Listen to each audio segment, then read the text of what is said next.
যে পাউচটা আছে এই পাউচের মধ্যে সেম বালাজোড়া দিয়েই আমি বিয়ের সময় একটি সোনার চুল ছিল মায়ের, সেটাই পরেছিলাম।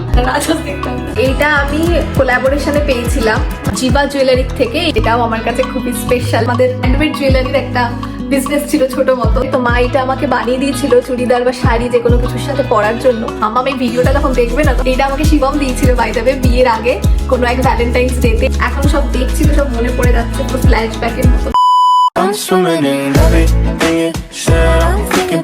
হ্যালো এভরিওয়ান, দোলনের ডায়েরির একটা নতুন ব্লগে তোমাদের সবাইকে স্বাগত।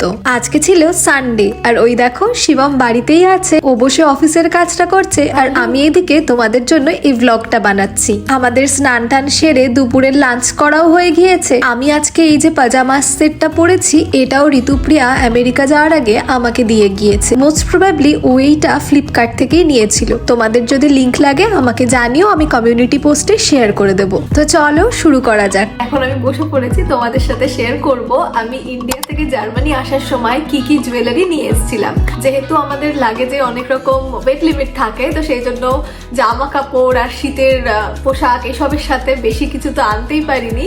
তো খুব অল্প মতন জুয়েলারি বা সাজার জিনিস নিয়ে আসতে পেরেছি। তো সবার আগে বলে দিই যে সোনার জুয়েলারি কিছুই সেরকম আনিনি, বিকজ এখানে সোনার জুয়েলারি নিয়ে আসার কোনো মানেই হয় না। এত রকম কাস্টমসের প্রবলেমস থাকে। ইন্ডিয়া থেকে যদি বেশি রকম কোনো জুয়েলারি নিয়ে আসি এখানে, তাহলে কিন্তু ইমিগ্রেশনের সময় সেগুলোকে ডিক্লেয়ার করতে হবে। তো সেই সব হ্যাসেল আমরা কোনো রকমই পোয়াতে চাইনি। তো আমি এই যে পাউচটা আছে এই পাউচটার মধ্যে করেই এনেছি। জাস্ট এইটুকুই যা আনার এইটুকুই এনেছি। তো এগুলোই এক এক করে তোমাদেরকে দেখাই। সবার ফার্স্টে আমি যেটা নিয়ে এসেছি সেটা হচ্ছে এই পার্লের নেকলেসটা। একদম সিম্পল একটা পার্লের নেকলেস। আমার পার্সোনালি পার্ল খুব ফেভারিট, মানে যে কোনো কিছুর সাথে পার্ল জিনিসটাকে পেয়ার আপ করা যায়। তো সেই জন্য ভাবলাম এখানে মোস্ট অফ দ্য টাইম তো ওয়েস্টার্ন আউটফিটই পরা হয়, তো সেক্ষেত্রেও যদি কখনো কোনো ড্রেসের সাথে পার্ল পরা হয় তো ভালো লাগে দেখতে। তো সেই জন্য এই পার্লের জুয়েলারিটা নিয়ে এসেছিলাম। পার্লের মধ্যে আরো কিছু এনেছি ছোট ছোট। এই দেখো এরকম পাউচে করে নিয়ে এসেছি, কারণ বক্সে করে আনতে গেলে আগেন ওয়েটের প্রবলেম, ওয়েট লিমিটেশনস মাথায় রেখে প্লাস জাস্ট একটাই উপায় যে ছোট ছোট পাউচেসের মধ্যে করে নিয়ে আসা ছাড়া আর কোনো উপায় নেই। এইটা কিন্তু পিসি চন্দ্র জুয়েলার্সের। এটা আমি বিয়ের সময় পেয়েছিলাম। এর সাথে একটা লকেট ছিল, বাট লকেটটা আমি আনিনি। আমার যা সিম্পলি পছন্দ হয়, কোনো লকেট বা কোনো কিছু এক্সট্রা ভালো লাগে না পার্লের সাথে। এটা আর আমি লাগালাম না, জাস্ট আমি ধরে দেখিয়ে দিচ্ছি। তো একদম সিম্পলের মধ্যে একটা যে কোনো ওয়েস্টার্ন আউটফিটের সাথে খুবই ভাল লাগে। ইনফ্যাক্ট শার্ট, হোয়াইট শার্ট বা কোনো স্যাটিন শার্টের সাথেও যদি এটা পরা যায় না তাহলে খুব সুন্দর লাগে। নেক্সট যেটা পার্লের মধ্যে এনেছি সেটা হচ্ছে আমার হাতের জন্য দুটো চুড়ি। দেখে মনে হবে যেন দূর থেকে এটা শাখা বাঁধানোই পরা আছে। এটা আমি বিয়েতেও পরেছিলাম ডান হাতে চূড়ের সাথে। এবার এই বালাজোড়াটা যেহেতু নিয়ে এসছি, এটার সাথে যদি একটু চূড় দিয়ে পরা হয় তো জিনিসটা দেখতে খুব সুন্দর লাগে। তো সেই জন্য এইটার সাথে আমি একটা চূড়ও নিয়ে এসছি সিটি গোল্ডের। তো এই হলো সেই চূড়টা। এই সেম বালাজোড়া দিয়েই আমি বিয়ের সময় একটি সোনার চূড় ছিল মায়ের, সেটাই পরেছিলাম। বাট এখানে যেহেতু কোনো সোনার জিনিস নিয়ে আসবো না এই দেশে আসার সময়, তো সেই জন্য একটা সিটি গোল্ডের আমি একটা চূড় কিনে নিয়েছিলাম। শাড়িও আমি ঘুরে ঘুরে সেই দুটোই এনেছি আপাতত। এইবার প্রথমবার যেহেতু এসছি তো সেইভাবে কিছুই বেশি আনতে পারিনি, সবকিছু অল্প অল্প করে নিয়ে এসছি। তো এরপরে যেটা দেখাচ্ছি সেটা হচ্ছে মাম্মামের জিনিসটা পড়লে আর কি চোকার কাম মঙ্গলসূত্রের মতন লাগবে দেখতে। মাম্মামের এই হারটা এখানে আসার আগে মাম্মামকে দিয়ে দিয়েছে। চলো নেক্সট যেটা আছে সেটা দেখাই। এই আর মজার ব্যাপার হলো এটাও কিন্তু মাম্মামেরই। এর পরের বার যখন ইন্ডিয়া যাব তখন এটার হারটাকেও নিয়ে আসবো। এবার চলুন নেক্সট কি আছে দেখা যাক। আগে আর একটা প্যাকেট, এর মধ্যেও কিছু হারদুল আছে। দেখি, আমার নিজেরই মনে নেই যে আমি কি কি এনেছিলাম। এখন যখন আমি ভিডিওটা বানাচ্ছি আর একটা একটা করে বার করছি, তো আমার দেখে মনে পড়ছে যে আমি এটাও নিয়ে এসেছিলাম। এগুলো কিসে লাগবে আমি এখন বুঝতে পারছি না। আমার মনে হচ্ছে এর থেকে বেশি আরো দুটো শাড়ি নিয়ে আসলে কাজে দিত। মানে গয়না আনতে গিয়ে আর শাড়ি আনতে পারিনি, গুনে শুধু দুটো শাড়ি নিয়ে এসেছি আর এতগুলো গয়না নিয়ে এসেছি। এতগুলো গয়না দিয়ে আমি কি পরবো আমি নিজেই জানি না। চলুন দেখা যাক এই ছোট্ট কুচকে পাউচটার মধ্যে কি কি আর রয়েছে। এই কানের দুল জোড়াটি কোনো এক সময় ট্রেন থেকে কিনেছিলাম, আই থিঙ্ক 10 টাকা করে। এটা হয়তো অনেকের কাছেই থাকবে এই দুলটা, জানাবেন তো আপনাদের কাছে যদি থাকে, বিকজ এটা খুব কমন একটা কানের দুল। লোকাল ট্রেনে প্রচুর প্রচুর বিক্রি হয়।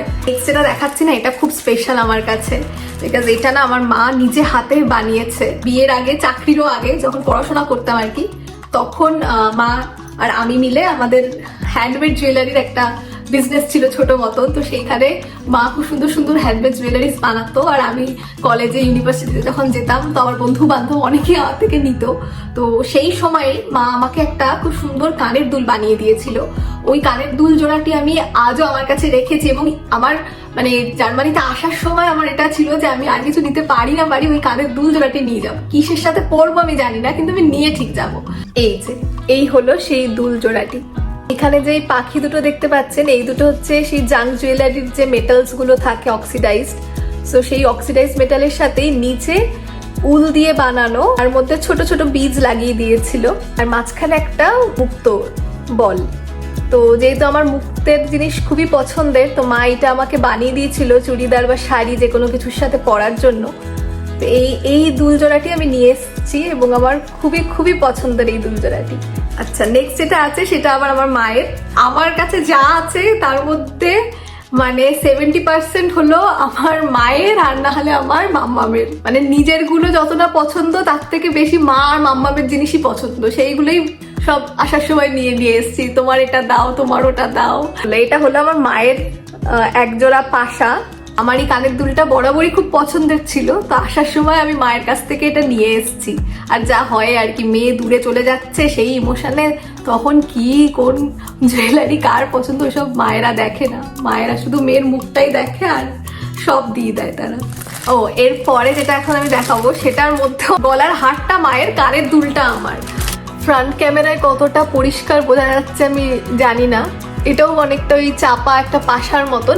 আমার এইরকম স্লিকের মধ্যে গলার সাথে লাগানো যে কোনো হার আমার খুব পছন্দের, বিকজ এত সিম্পল হয়, কোনো লকেট পকেট নেই, একদম সিম্পল। শাড়ি বা কোনো ওয়েস্টার্ন ড্রেসের সাথেও অনেক সময় এগুলো পরা যায়। নেক্সট যেটা আছে সেটা দেখাই। এটা নিয়ে তো এসছি বাট আর তারপরে পরা হয়নি। এটা হলো শ্রীহরির একটা সিম্পল হার সবসময় পরার জন্য, আর এই লকেটটা ছোট্ট তিমি মাছ করা আছে। তিমি মাছটার পেটের কাছে একটা ছোট্ট স্টোন বসানো এডির মতন। হারটা নিয়ে এসেছিলাম সবসময় পরবো বলে, বাট আমার কাছে এই যে গলায় যে আমি রূপোর হারটা পরে থাকি সবসময়, এইটা আমাকে শিবম দিয়েছিল বাই দ্য ওয়ে বিয়ের আগে কোনো এক ভ্যালেন্টাইন্স ডেতে। এটাও আমাকে গিফট করেছিল মোস্ট প্রবাবলি 2020 সালে, 2020 কি 21 সালে এরকম সময় হবে। তো এই হারটা আমি সবসময় এটাই পরে থাকি, এটা খুলে চেঞ্জ করা হয় না। তো মানে আর একটা জাং জুয়েলারি আছে আমার কাছে, এইটা না কুর্তির সাথে পরলে খুব খুব সুন্দর লাগবে। এই একটা ছোট্ট কানের দুল নিয়ে এসেছিলাম, একটা হোয়াইট স্টোনের সাথে নিচে একটা পিচ কালারের একটা বল। আমার এরকম টাইপেরই লাইট জুয়েলারি ভীষণ পছন্দ হয়, এইগুলো সবের সাথে পরা যায়। এই পরের যে কানের দুলটা দেখাচ্ছি এটাও খুব স্পেশাল। মানে আমি যখন জব করতাম তখন আমি এক পিজিতে থাকতাম কলকাতার কাছে নিউ টাউনে। তো সেই পিজিতে থাকাকালীনই আমার এক দিদির সাথে আলাপ হয়। উনি আসাম বা গুয়াহাটি ওই দিক থেকেই এসেছিলেন ওখানে, উনিও কলকাতায় চাকরি করতেন। খুব কম সময়ের জন্যই আর কি ওনার সাথে আমার সময় কেটেছিল। 2-3 মাস মতন উনি আমার সাথে ছিলেন একই রুমে আর কি, আমরা রুমমেটস ছিলাম পিজিতে।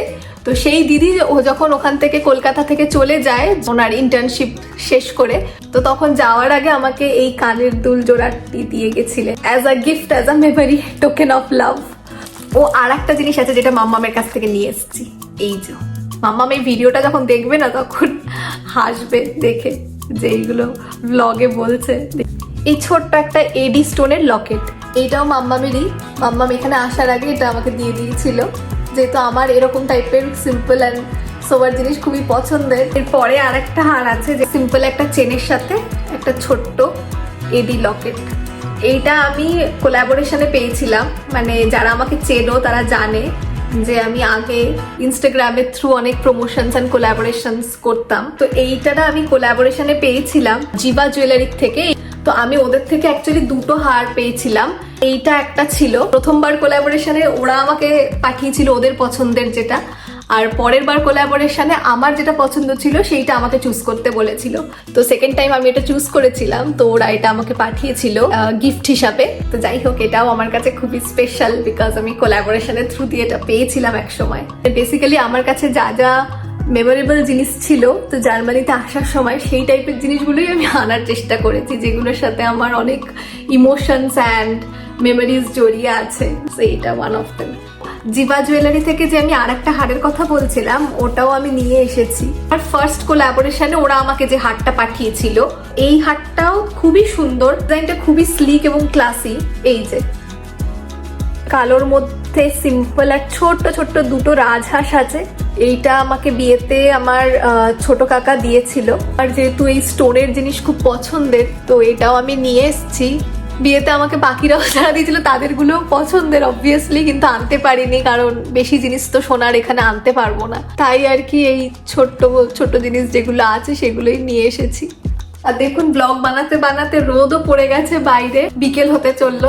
জানি না এই ব্লগটা কেমন হয়েছে, বাট আমি চেষ্টা করেছি সবকিছুকে গুছিয়ে একদম সুন্দরভাবে প্রেজেন্ট করার। আমার চ্যানেলে এটা প্রথম টকিং ব্লগ। আশা করছি তোমাদের এই ব্লগটা ভালো লাগবে। কমেন্টে অবশ্যই জানিও তোমরা কে কোথা থেকে আমার ব্লগস দেখছো। আজকের জন্য এই পর্যন্তই, দেখা হবে আর একদিন আর একটা নতুন কোনো ব্লগে।